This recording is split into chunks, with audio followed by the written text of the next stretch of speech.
नमस्कार दोस्तों, डेट है आज की 1 अप्रैल 2021 और स्वागत है आपका एडिटोरियल डिस्कशन में। 3 इश्यूज आज हमें डिस्कस करने हैं। सबसे पहले हम आर्टिकल डिस्कस करेंगे अफगानिस्तान में इंडिया के रोल के बारे में। इंडिया ने अपना स्टैंड चेंज किया है अफगानिस्तान के इशू पर। किस प्रकार से इंडिया ने अपना स्टैंड चेंज किया है डिस्कस करेंगे इस इशू में। दूसरा आर्टिकल हम डिस्कस करेंगे कोऑपरेटिव फेडरलिज्म से संबंधित। मेनली देखो, इस आर्टिकल में दिल्ली की गवर्नेंस से संबंधित जो बिल पास हुआ है ना पार्लियामेंट से, जिस पर आरोप लगा है कि दिल्ली की चुनी हुई सरकार को कमजोर बनाने वाला है वो बिल, तो उस बिल को डिफेंड करते हैं जूनियर मिनिस्टर इस आर्टिकल में। अभी तक हमने एक पक्ष को डिस्कस किया था, तो दूसरा पक्ष हमें जानने को मिलेगा इस आर्टिकल में। तीसरा आर्टिकल हम डिस्कस करेंगे national commission for allied and health care professionals bill 2020 से संबंधित।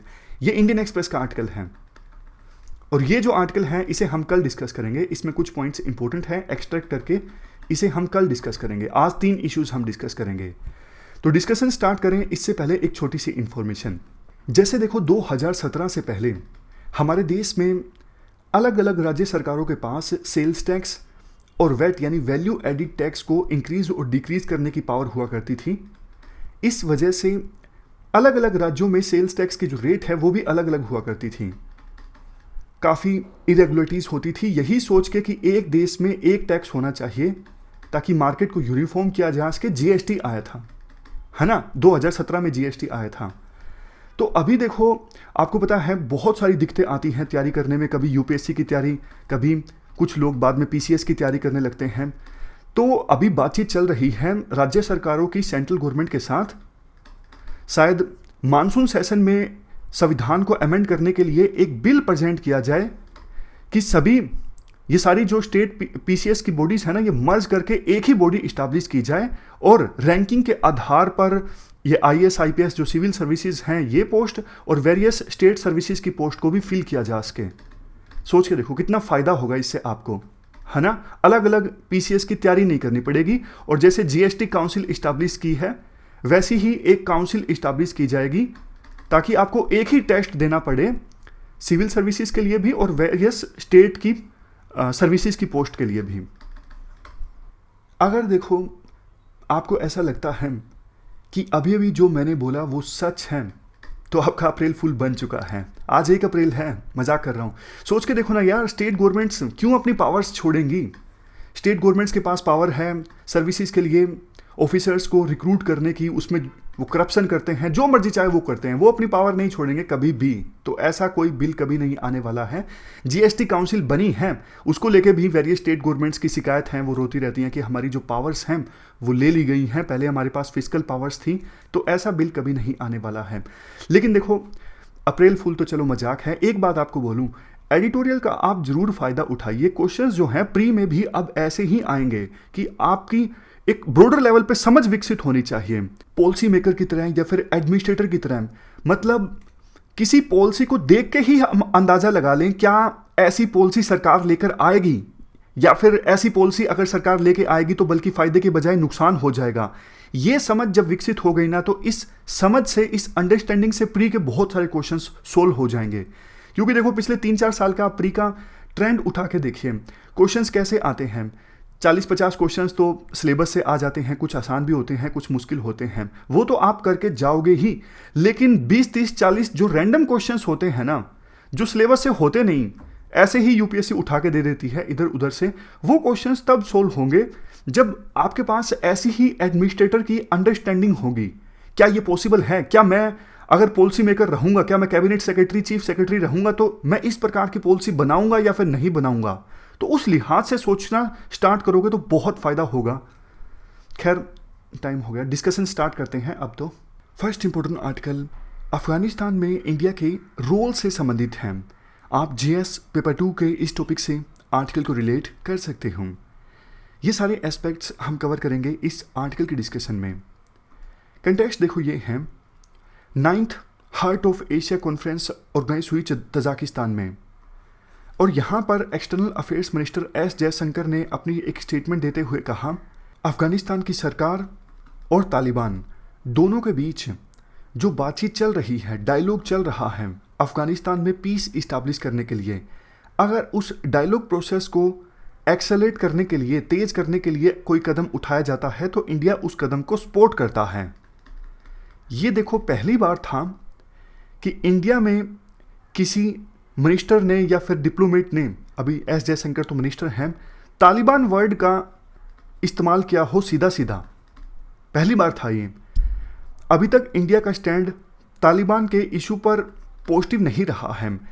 पहले तो इंडिया अफगान सरकार और तालिबान के बीच किसी प्रकार की बातचीत हो इसका भी पक्षधर नहीं रहा है, लेकिन अब एस जयशंकर ने तालिबान वर्ड का डायरेक्ट इस्तेमाल किया और कहा कि इंडिया सपोर्ट करता है उन सभी एफर्ट्स को जो लगाए जाते हैं अफगान सरकार और तालिबान के बीच डायलॉग प्रोसेस को तेज करने के लिए। अब क्वेश्चन ये उठता है कि इंडिया ने तालिबान के इशू पर अपना स्टैंड क्यों चेंज किया है। देखो, इंडिया अब रियलिटी के अनुसार चलना चाहता है। ऑलमोस्ट 50% एरिया पर अफगानिस्तान में अभी फिलहाल तालिबान का कब्जा है, खास करके रूरल टेरिटरीज में। अर्बन टेरिटरीज में तालिबान को ज़्यादा हवा मिलती नहीं है, लोग तालिबान को सपोर्ट करते नहीं हैं, लेकिन रूरल टेरिटरीज में अफगानिस्तान में तालिबान का कब्जा है। तो इंडिया को ये लगता है कि हमने इतनी सारी इन्वेस्टमेंट अफगानिस्तान में की है और भी इन्वेस्टमेंट इंडिया आने वाले समय में करने वाला है। जैसे देखो, वैक्सीन का एग्जाम्पल लीजिए।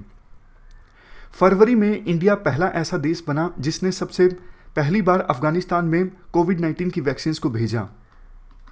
हाल ही में इंडिया ने अफगान सरकार के साथ एक एग्रीमेंट साइन किया काबुल के नज़दीक सातूत डैम बनाने के लिए। ऑलरेडी इंडिया की इन्वेस्टमेंट तालिबान में $3 बिलियन से ज़्यादा है। तो इंडिया को ये लगता है कि एक तो हमने बहुत सारी इन्वेस्टमेंट अभी फ़िलहाल अफगानिस्तान में की है, दूसरा वैसे भी UN facilitated peace process start होने वाली है अफगानिस्तान में पीस इस्टाब्लिश करने के लिए। तो एक यूनिटी गवर्नमेंट इस्टाब्लिश हो सकती है जिसमें तालिबान की भी भागीदारी होगी और अफगान सरकार की भी भागीदारी होगी, और इसीलिए बातचीत चल रही है अफगानिस्तान सरकार और तालिबान के बीच। अगर इंडिया तालिबान को सपोर्ट नहीं करता है बातचीत के लिए या फिर तालिबान के साथ किसी प्रकार का एंगेजमेंट नहीं रखता है तो इससे इंडिया को ही नुकसान होगा, क्योंकि तालिबान कल को अफगानिस्तान की सत्ता में आ जाएगा और इंडिया का तालिबान के साथ कोई एंगेजमेंट नहीं होगा तो फिर इंडिया को ही इससे नुकसान होगा। एक तो हमारी इन्वेस्टमेंट खतरे में आ जाएगी और अफगानिस्तान में हमारी जो सॉफ्ट पावर है, हमारा जो इन्फ्लुएंस है वो भी खत्म हो जाएगा। तो इंडिया ऐसे किसी मौके को हवा नहीं देना चाहता, इंडिया नहीं चाहता ऐसा हो। इसीलिए इंडिया ने बदलती परिस्थितियों के अनुसार तालिबान के इश्यू पर अपना जो स्टैंड है वो चेंज किया है। और देखो, इसका एक और रीज़न ये है, जो बाइडन अभी यूएसए के राष्ट्रपति बने हैं।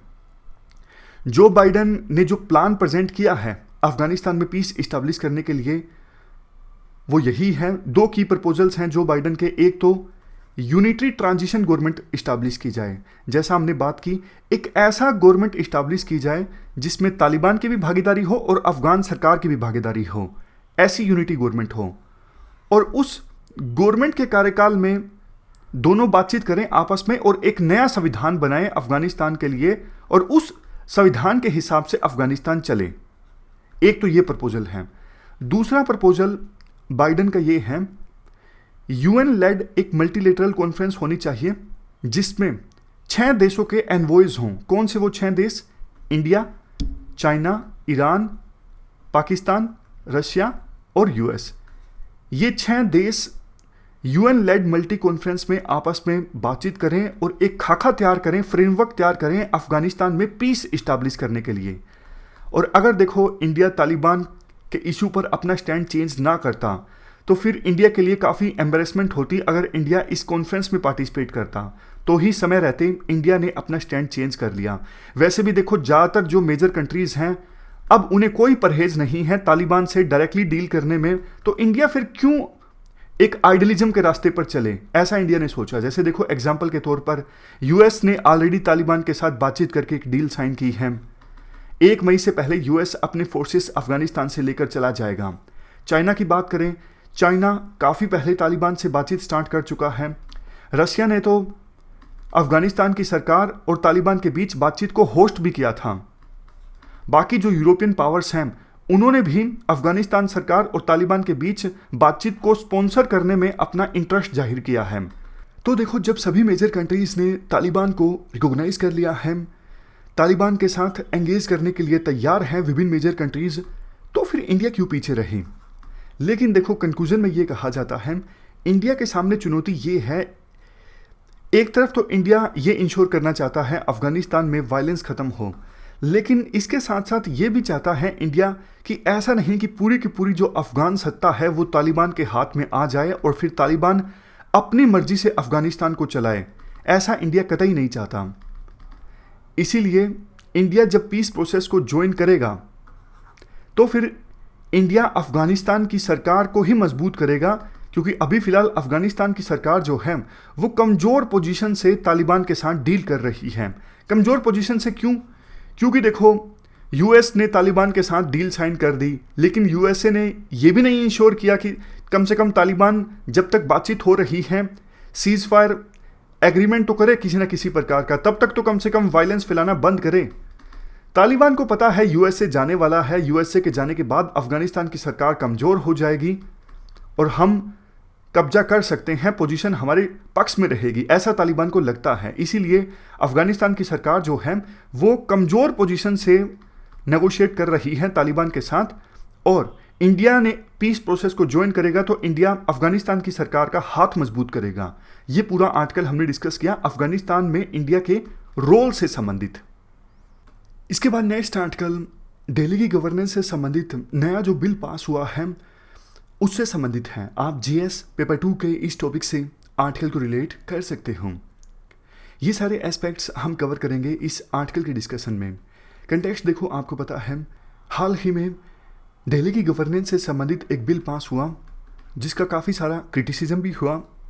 कुछ एक्सपर्ट्स ने आरोप लगाया कि दिल्ली में जो चुनी हुई सरकार है उसको कमज़ोर बनाने वाला है ये बिल, और एक प्रोविज़न जिसको लेके सबसे ज़्यादा क्रिटिसिज्म हुआ वो ये था कि इस बिल में ये कहा गया था कि आगे से दिल्ली की लेजिस्लेटिव असेंबली जो भी बिल पास करेगी उसमें गवर्नमेंट का मतलब होगा एलजी, यानी लेफ्टिनेंट गवर्नर। इसको लेके काफ़ी ज़्यादा क्रिटिसिज्म हुआ। तो देखो, इस आर्टिकल में राइटर जो हैं उस प्रोविज़न का बचाव करते हैं, इससे संबंधित दिल्ली की गवर्नेंस से संबंधित जो बिल पास हुआ है उस बिल को भी डिफेंड करते हैं। राइटर कहते हैं जून 2015 में दिल्ली की लेजिस्लेटिव असेंबली ने एक बिल पास किया था, Delhi Netaji Subhash university of technology bill. ये किसने पास किया था? दिल्ली की लेजिस्लेटिव असेंबली ने। और जब ये बिल पास किया था, इस बिल में गवर्नमेंट का मतलब लिख रखा था government of the national capital territory of Delhi. लेकिन देखो, ऑलमोस्ट 1.5 साल बाद यानी जनवरी 17, 2017 को दिल्ली के एलजी ने दिल्ली लेजिस्लेटिव असेंबली के स्पीकर को खत लिखा कि प्रेसिडेंट ने ये बिल लौटा दिया है कंसीडर करने के बाद फिर से दिल्ली की लेजिस्लेटिव असेंबली को। समझ गए ना क्या इशू था? ये बिल पहले गया एलजी के पास, एलजी ने बिल भेज दिया प्रेसिडेंट को, और प्रेसिडेंट ने ये बिल वापस लौटा दिया दिल्ली की लेजिस्लेटिव असेंबली को कि आप इसे फिर से पास कीजिए। क्यों? क्योंकि देखो, एक मेजर रीज़न ये बताया गया था कि गवर्नमेंट की जो डेफिनेशन है आपने वो गलत लिखी है। आपने गवर्नमेंट की डेफिनेशन लिख दी है government of the national capital territory of Delhi. इसके बाद दिल्ली की लेजिस्लेटिव असेंबली ने बिल का मॉडिफाइड वर्जन फिर से प्रेसिडेंट की असेंट के लिए भेजा, और उस बिल में गवर्नमेंट का मतलब लिखा LG of NCT Delhi appointed by president.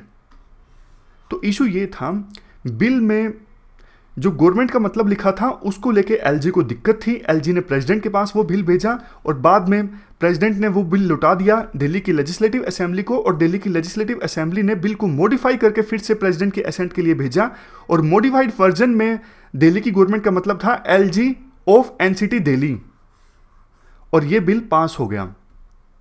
तो इस एग्जाम्पल से राइटर ये शो करना चाहते हैं कि अभी जो बिल पास हुआ है पार्लियामेंट में उसमें जो कहा गया है कि गवर्नमेंट का मतलब होगा एलजी, ये चीज़ तो पहले भी दिल्ली की सरकार जो है वो एक्सेप्ट कर चुकी है, और उसी का ये एग्जाम्पल है। तो अब इतनी दिक्कत क्यों हो रही है जब वो ऑलरेडी एक्सेप्ट कर चुके हैं कि दिल्ली में गवर्नमेंट का मतलब है एलजी। इसके बाद राइटर बोलते हैं देखो, दिल्ली में वेरियस स्टेक होल्डर्स के रोल में काफ़ी सारी एम्बिग्यूटीज थी। इवन चैन ऑफ कमांड में भी दिक्कत थी, कौन किसको रिपोर्ट करेगा, तो उन सब एम्बिग्यूटीज को दूर करने के लिए ये बिल लाया गया है पार्लियामेंट में, जो कि अब पास भी हो चुका है। गवर्नमेंट की डेफिनेशन जो थी वो कंसिस्टेंट नहीं थी। कहीं पर गवर्नमेंट की डेफिनेशन क्या इस्तेमाल होती थी, कहीं पर कुछ और होती थी। लेकिन बिल के पास होने के बाद अब जो भी बिल आएंगे, जो भी कमेटी आएंगी, उनमें गवर्नमेंट की डेफिनेशन जो है वो कंसिस्टेंट होगी। इसके बाद राइटर कहते हैं, देखो दिल्ली की गवर्नेंस से संबंधित इस बिल के कारण ये आरोप लग रहा है यूनियन गवर्नमेंट के ऊपर कि ये बिल जो है वो कोऑपरेटिव फेडरलिज्म के अगेंस्ट है और यूनियन गवर्नमेंट जो है वो कोऑपरेटिव फेडरलिज्म के अगेंस्ट काम कर रही है। तो देखो राइटर जो हैं वो होम मिनिस्ट्री में जूनियर मिनिस्टर हैं। वो अपनी सरकार को डिफेंड करते हुए कहते हैं कि जब प्लानिंग कमीशन हुआ करता था तो बड़े बड़े स्टेट्स के सीएम भी प्लानिंग कमीशन में अनइलेक्टेड ऑफिशियल्स के सामने यानी ब्यूरोक्रेट्स के सामने लाइन में लगते थे फंड्स हासिल करने के लिए। लेकिन एनडीए की गवर्नमेंट ने नीति आयोग बनाया जिसमें चीफ मिनिस्टर्स की भागीदारी है देश के लिए नीति निर्धारण में। इसके साथ साथ जीएसटी काउंसिल में विभिन्न स्टेट्स की भागीदारी है। 15th फाइनेंस कमीशन ने जो रिकमेंडेशंस दी हैं कि ज़्यादा फंड्स आप डिवोल्व कीजिए, ज़्यादा पावर्स डिवोल्व कीजिए विभिन्न स्टेट्स और टीयर 3 बॉडीज़ को, तो वो रिकमेंडेशंस भी यूनियन गवर्नमेंट ने मान ली हैं। इवन सेंट्रल स्कीम्स को रीस्ट्रक्चर किया गया है जिससे कि स्टेट्स को फ़ायदा हो। तो कुल मिला के वो गवर्नमेंट को डिफेंड करने की कोशिश कर रहे हैं कि यूनियन गवर्नमेंट कोऑपरेटिव फेडरलिज्म के अगेंस्ट काम नहीं कर रही है और दिल्ली की गवर्नेंस से संबंधित ये बिल जो आया है ये ज़रूरी है। क्योंकि देखो राइटर का ये मानना है नेशनल कैपिटल है दिल्ली, यहाँ पर तमाम तरह की बॉडीज़ हैं जैसे पार्लियामेंट, एम्बेसीज हैं, सुप्रीम कोर्ट भी है। इसलिए दिल्ली में गवर्नेंस को लेकर किसी प्रकार का टकराव नहीं होना चाहिए दिल्ली की गवर्नमेंट और यूनियन गवर्नमेंट के बीच। और ये जो बिल पास हुआ है ये संविधान के अकॉर्डिंग ही पास हुआ है। राइटर कहते हैं देखो 1991 में आर्टिकल 239AA और आर्टिकल 239A भी ऐड किए गए थे संविधान में और इन आर्टिकल्स की सहायता से प्रोविज़न किया गया था कि दिल्ली में लेजिस्लेटिव असेंबली इस्टाब्लिश की जाए। इसके साथ साथ इन आर्टिकल्स में यह भी प्रोविज़न किया गया है कि पार्लियामेंट के पास पावर्स हैं इन कॉन्स्टिट्यूशनल प्रोविजंस को सप्लीमेंट करने की और इसके लिए पार्लियामेंट कोई भी बिल पास कर सकती है, कोई भी एक्ट बना सकती है। अपनी उसी पावर का इस्तेमाल करते हुए पार्लियामेंट ने अभी दिल्ली की गवर्नेंस से संबंधित ये बिल पास किया है। तो संविधान के खिलाफ नहीं है, ये बिल जो पास हुआ है वो संविधान के प्रोविजंस के ही अनुरूप है। इसके बाद राइटर ये कहते हैं गवर्नमेंट ऑफ एनसीटी दिल्ली के पास भी पावर है, वो स्टेट लिस्ट और कंटेंट लिस्ट में जो मैटर्स आते हैं उन पर कानून बना सकती है। इसके साथ साथ संविधान ये भी कहता है दिल्ली की सरकार का कोई रोल नहीं होगा पुलिस, पब्लिक ऑर्डर और लैंड के मामलों में। लेकिन देखो दिल्ली की सरकार जो है वो धीरे धीरे इन 3 मैटर्स में भी एंक्रोचमेंट करती जा रही थी। ऐसा इनडायरेक्टली आरोप लगाते हैं राइटर कि दिल्ली की सरकार police, public order, land in सब क्षेत्रों में भी धीरे धीरे एंक्रोचमेंट करती जा रही थी, इंटरफेयर करती जा रही थी, विभिन्न कमेटीज बना के या फिर अलग अलग तरह की इंक्वायरीज करवाकर। तो इसलिए उसी को रोकने का प्रयास करता है ये बिल जो अभी पास हुआ है। कोई एंक्रोचमेंट नहीं होना चाहिए, ना तो यूनियन गवर्नमेंट दिल्ली की लेजिस्लेटिव असेंबली और दिल्ली सरकार के अधीन मामले आते हैं उनमें कोई इंटरफेयर करे, एंक्रोचमेंट करे, और ना ही दिल्ली की लेजिस्लेटिव असेंबली और दिल्ली की सरकार उन मामलों में इंटरफेयर करें जो उनके अधिकार क्षेत्र में नहीं आते हैं। नेक्स्ट पॉइंट, ये जो बिल पास हुआ है ये देखो दिल्ली असेंबली रूल्स को और ज़्यादा कंसिस्टेंट बनाता है लोकसभा के रूल्स के साथ, और ये इंश्योर करता है कि एलजी की जो ओपिनियन है वो ली जाए। इससे ये इंश्योर होगा कि दिल्ली असेंबली और लोकसभा एक तरफ इन दोनों के बीच में कोऑपरेशन होगा और दूसरी तरफ यूनियन गवर्नमेंट और दिल्ली गवर्नमेंट इन दोनों के बीच में भी कोऑपरेशन होगा। तो कुल मिला के कंक्लूजन यही निकालते हैं राइटर, ये जो बिल पास हुआ है दिल्ली की गवर्नेंस से संबंधित, ये कोऑपरेशन का एक इन्वायरमेंट तैयार करता है, गवर्नमेंट को लेके जो एम्बिग्यूटीज थी उन्हें दूर करता है, चैन ऑफ कमांड बनाता है कि कौन किसको रिपोर्ट करेगा, किसकी क्या जिम्मेदारी है। तो बिल दिल्ली सरकार को कमज़ोर करने वाला नहीं है, एक रूल बेस्ड गवर्नमेंट इस्टेब्लिश करने वाला ये रूल है। तो ये पूरा आर्टिकल हमने डिस्कस किया दिल्ली की गवर्नेंस से संबंधित, जो बिल पास हुआ है उससे संबंधित। ये दूसरा पक्ष था। चलते हैं आगे। इसके बाद next article the national commission for allied and health care professionals bill 2020 से संबंधित हैं। आप जीएस पेपर 2 के इस टॉपिक से आर्टिकल को रिलेट कर सकते हो। ये एस्पेक्ट्स हम कवर करेंगे इस आर्टिकल की डिस्कशन में। ये बिल देखो अभी हाल ही में लोकसभा में सर्वसम्मति से पास हुआ।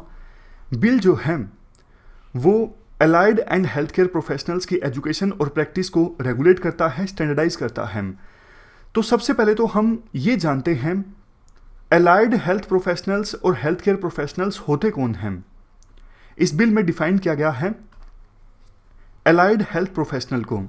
बिल कहता है एलाइड हेल्थ प्रोफेशनल कोई भी एसोसिएट, टेक्नीशियन या फिर टेक्नोलॉजिस्ट जिनको ट्रेन किया गया है किसी भी बीमारी की ट्रीटमेंट या फिर डायग्नोसिस में सपोर्ट प्रोवाइड करने के लिए।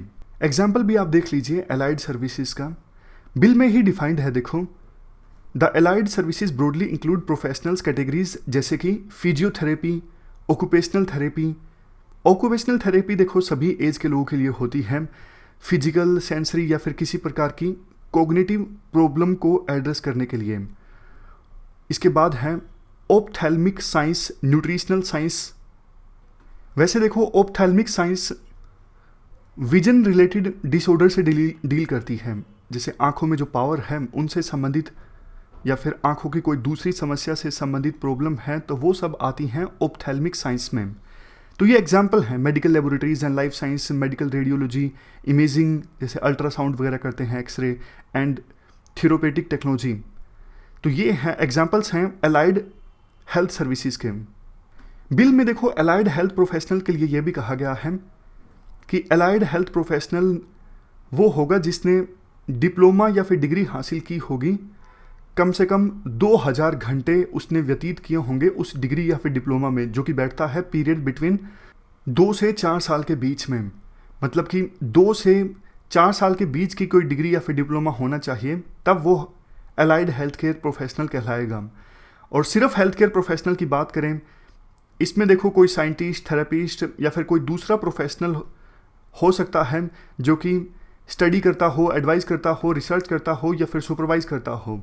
किसमें? Preventive care, curative care, rehabilitative care, therapeutic care या फिर प्रमोशनल हेल्थ सर्विस में। हेल्थ केयर प्रोफेशनल के बाद डिग्री होनी चाहिए कम से कम 3600 घंटे की, यानी 3 से लेकर 6 साल के बीच की डिग्री होनी चाहिए हेल्थ केयर प्रोफेशनल के पास। तो एक प्रकार से हेल्थ केयर प्रोफेशनल जो है वो सीनियर होगा एलाइड हेल्थ प्रोफेशनल का। और बिल में allied and health care profession से संबंधित कुछ कैटेगरीज को रिकॉग्नाइज किया गया है, जिनके बारे में ऑलरेडी अभी हमने डिस्कस किया। ये जो कैटेगरीज हैं, इनके अलावा भी कोई कैटेगरी फ्यूचर में सेंट्रल गवर्नमेंट ऐड कर सकती है national commission for allied and health care profession से कंसल्ट करने के बाद। बिल में देखो ये भी कहा गया है कि बिल के पास होने के बाद एक कमीशन इस्टेब्लिश किया जाएगा जिसका नाम होगा national commission for allied and health care profession.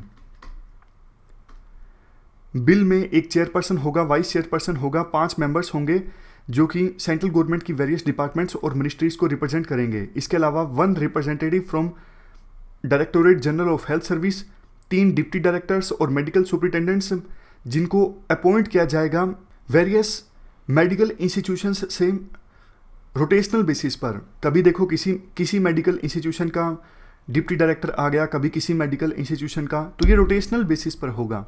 और सबसे लास्ट में 12 पार्ट टाइम मेंबर्स होंगे जो कि वेरियस स्टेट काउंसिल्स को रिप्रेजेंट करेंगे।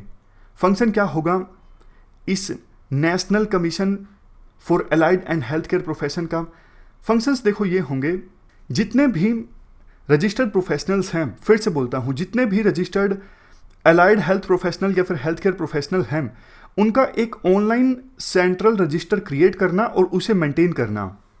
इसके साथ साथ ये जो हमने ऊपर कैटेगरीज डिस्कस की पहले, उन कैटेगरीज से संबंधित basic standards of education, courses, curriculum, staff qualification, examination, training, maximum fee payable, ये सब प्रोवाइड करना।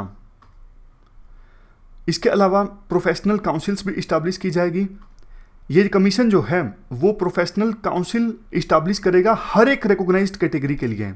ऊपर हमने कैटेगरीज डिस्कस की थी ना, ये life science, trauma and burn care, ये सारी कैटेगरीज हैं। तो हर एक कैटेगरी के लिए एक प्रोफेशनल काउंसिल इस्टेब्लिश की जाएगी नेशनल कमीशन के द्वारा। और नेशनल कमीशन जो है अपने कुछ फंक्शंस, अपनी कुछ पावर्स डेलीगेट कर सकता है इन प्रोफेशनल काउंसिल्स को।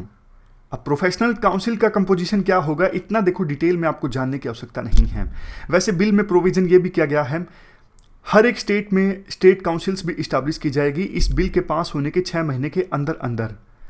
और स्टेट लेवल पे ये state allied and health care council से इस्टेब्लिश होंगी, जो कि नेशनल कमीशन के फंक्शंस को कॉम्प्लीमेंट करेंगी। और स्टेट लेवल पे भी एक स्टेट रजिस्टर इस्टेब्लिश किया जाएगा। स्ट्रक्चर ये होगा स्टेट काउंसिल्स का। इतना देखो कोई पूछने वाला नहीं है, एक बार आप सिर्फ नज़र मार सकते हैं स्टेट काउंसिल्स में कंपोजिशन क्या होगा। एक चेयरपर्सन होगा जिसके पास कम से कम allied and health care science में 25 साल का एक्सपीरियंस हो। एक मेंबर जो कि मेडिकल साइंस को रिप्रेजेंट करेगा स्टेट गवर्नमेंट में। 2 मेंबर्स स्टेट मेडिकल कॉलेजेस से होंगे, 2 मेंबर्स चैरिटेबल इंस्टीट्यूशन से होंगे, 2 मेंबर्स हर एक recognised category of allied and health care profession से होंगे। ऊपर जो हमने कैटेगरीज डिस्कस की ना, हर एक कैटेगरी से 2 मेंबर्स होंगे जिनको स्टेट गवर्नमेंट के द्वारा नॉमिनेट किया जाएगा। तो ये कंपोजिशन है स्टेट काउंसिल का। फंक्शंस क्या होंगे स्टेट काउंसिल के? फंक्शंस ये होंगे, अलाइड हेल्थ केयर प्रोफेशनल्स ठीक से बिहेव करें, प्रोफेशनल कंडक्ट उनका इंश्योर करना, कोड ऑफ एथिक्स इन्फोर्स करवाना अलाइड हेल्थ केयर प्रोफेशनल से, ये फंक्शन होगा स्टेट काउंसिल का। स्टेट रजिस्टर्स मेंटेन करना इन allied and health care professionals का स्टेट लेवल पे। इसके अलावा allied and health care institutions को इंस्पेक्ट करना। और ये देखो अलाइड हेल्थ केयर प्रोफेशनल से संबंधित जो कॉलेज या फिर इंस्टीट्यूशंस होते हैं ना, उनमें एंट्री लेवल पे टेस्ट होता है किस किस का एडमिशन होगा। एग्जिट लेवल पे भी टेस्ट होता है कि इससे पहले कि वो फील्ड में जाके प्रैक्टिस कर सकें, एग्जिट लेवल पे भी टेस्ट होता है। तो स्टेट में जितने भी इन अलाइड हेल्थ प्रोफेशनल्स के लिए कॉलेजेस या फिर इंस्टीट्यूशंस हैं और उनमें एंट्री और एग्जिट लेवल पे जो टेस्ट होते हैं उनमें यूनिफॉर्मिटी लेके आना। ऐसा नहीं कि कोई कॉलेज किस प्रकार का अलग से टेस्ट ले रहा है एंट्री और एग्जिट लेवल पे, कोई कॉलेज बिल्कुल ही अलग तरह का टेस्ट ले रहा है। तो विभिन्न जो कॉलेज हैं वो सेम तरह का एंट्री और एग्जिट टेस्ट लें, ये इंश्योर करवाना ये भी काम होगा स्टेट काउंसिल का। इसके अलावा देखो, अगर एक नया इंस्टीट्यूशन इस्टेब्लिश करना है इन अलाइड हेल्थ प्रोफेशनल्स के लिए, तो उससे पहले स्टेट काउंसिल की परमिशन लेनी होगी। या फिर नए कोर्स इस्टेब्लिश करने हैं, एडमिशन कैपेसिटी को इंक्रीज़ करना है, एग्जिस्टिंग इंस्टीट्यूशंस में एक नया बैच इंडक्ट करना है, तो भी स्टेट काउंसिल्स की परमिशन लेनी होगी। और अगर स्टेट काउंसिल्स की परमिशन नहीं ली गई है तो उसके बाद वो कॉलेज एडमिशन करवा लेता है और नए जो बच्चे आए हैं जिनको परमिशन लिए बिना ही बैच स्टार्ट कर दिया गया है, तो उनकी जो डिग्री है वो रिकॉग्नाइज नहीं होगी। और अगर बिल के प्रोविजंस का वायलेशन किया जाता है तो फिर 50,000 तक का फाइन हो सकता है। और सज़ा के बारे में तो नहीं लिखा गया है, 50,000 का फाइन हो सकता है। सबसे लास्ट में प्रोविज़न देखो ये है, कोई भी प्रोफेशनल जो कि स्टेट रजिस्टर में या फिर नेशनल रजिस्टर में रजिस्टर्ड नहीं है ना, तो फिर उस प्रोफेशनल को प्रैक्टिस नहीं करने दिया जाएगा। यानी आप प्रैक्टिस करना चाहते हो तो नेशनल रजिस्टर या फिर स्टेट रजिस्टर में आपको रजिस्टर होना ज़रूरी है। बिल के फ़ायदों के बारे में बात करें, allied and health care professionals के लिए एम्प्लॉयमेंट अपॉर्चुनिटीज़ ज़्यादा होंगी। इससे हमारा हेल्थ केयर जो सेक्टर है वो मजबूत होगा, लोगों को बेहतर हेल्थ केयर मिलेगी। इसके साथ साथ पहले देखो अलाइड हेल्थ प्रोफेशनल्स के फील्ड में रेगुलेशन सही नहीं होता था, बिल के पास होने के बाद रेगुलेशन अच्छे से होगा।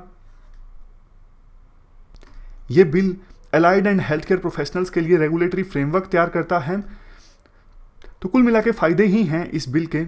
एक तरफ जहां एम्प्लॉयमेंट अपॉर्चुनिटीज़ ज़्यादा होंगी, हेल्थ केयर सेक्टर मजबूत होगा, लोगों को अफोर्डेबल हेल्थ केयर मिलेगी, फ़ायदे ही हैं। कंक्लूजन में एक बात बस कंसर्न बोला जाता है कि एक तो देखो हेल्थ सेक्टर में सरकार ज़्यादा फंड्स एलोकेट करे, बजट इंक्रीज़ करने की आवश्यकता है। दूसरा, पेनल्टी इंक्रीज़ करनी चाहिए। 50,000 के फ़ाइन का प्रावधान है, सिर्फ पेनल्टी कम है, तो ये इंक्रीज़ होनी चाहिए, तब जाके इंस्टीट्यूशंस को सबक मिलेगा जो अपनी मनमानी करते हैं और स्टेट के रूल्स के अकॉर्डिंग नए बैचेस को इंडक्ट नहीं करते हैं या फिर उस लिहाज का इंफ्रास्ट्रक्चर नहीं तैयार करते हैं। तो ये पूरा आर्टिकल हमने डिस्कस किया allied and health care professionals के फील्ड को रेगुलेट करने के लिए। बिल का नाम है national commission for allied and health care professionals bill 2020। हमारी आज की इस डिस्कशन में इतना ही है। आज हमने 3 इश्यूज़ को डिटेल से डिस्कस किया। Thank you very much for discussion.